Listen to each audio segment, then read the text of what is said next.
Have you ever felt that the more you think, the lonelier you become? That the deeper you go into ideas, the more people seem to step back? If so, you're not imagining it.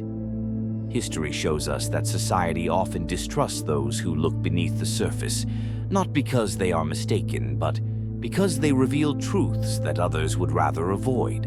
From Socrates, sentenced to death for asking uncomfortable questions, to Giordano Bruno, burned for daring to imagine infinite worlds, brilliant minds have always been met with resistance.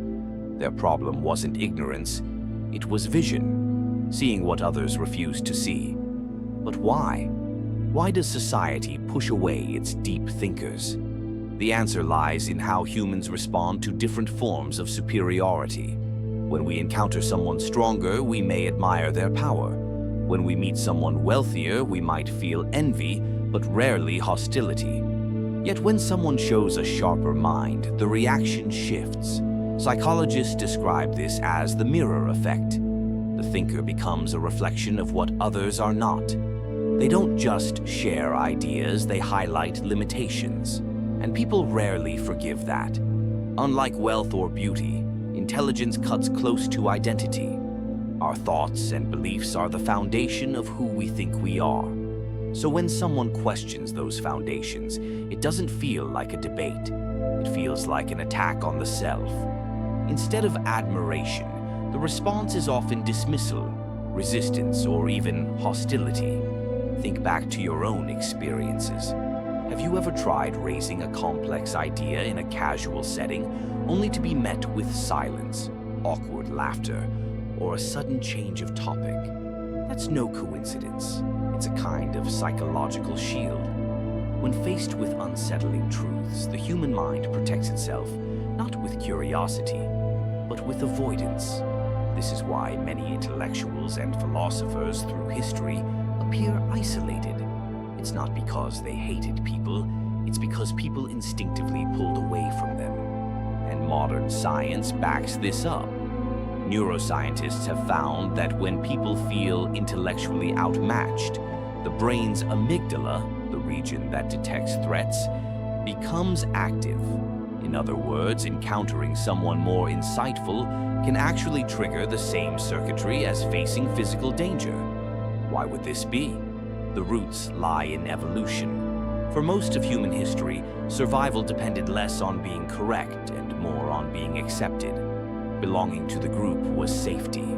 Being cast out meant risk, vulnerability, even death. Our brains still carry this wiring. The group prefers comfort over truth, harmony over disruption. And when a deep thinker disrupts, even unintentionally, resistance follows. That's also why charisma so often outweighs substance. A confident speaker, even with shallow ideas, can rally the crowd. Meanwhile, a nuanced thinker who speaks with caution may go unheard. History is full of leaders who thrived on certainty and thinkers who were ignored for their honesty. The philosopher Arthur Schopenhauer had a bleak interpretation of this. He argued that intelligence is not a blessing, but a weight. Ordinary people, he said, are ruled by the will to live, the instinct to seek pleasure, comfort, and survival.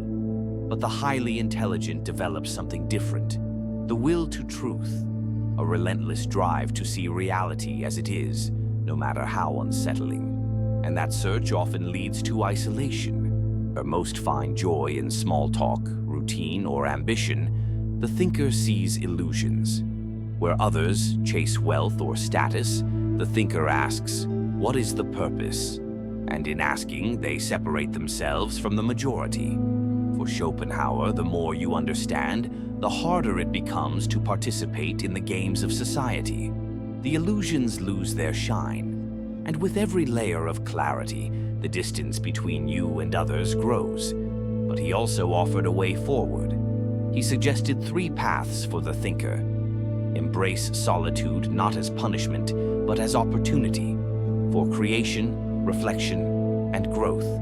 Seek rare company, not with everyone, but with the few who share the hunger for truth, whether found in books, philosophy, or like-minded individuals.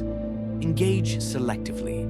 Share insights with care, recognizing that not everyone is ready or willing to hear them. So if you've ever felt misunderstood, if you've ever been told you think too much, remember, you're part of a long tradition of minds who have walked that same lonely road.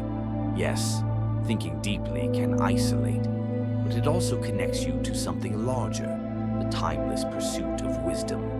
And perhaps the true burden of intelligence is not loneliness itself, but learning to carry that loneliness with dignity. Because in the end, the cost of clarity is distance, but the reward is vision.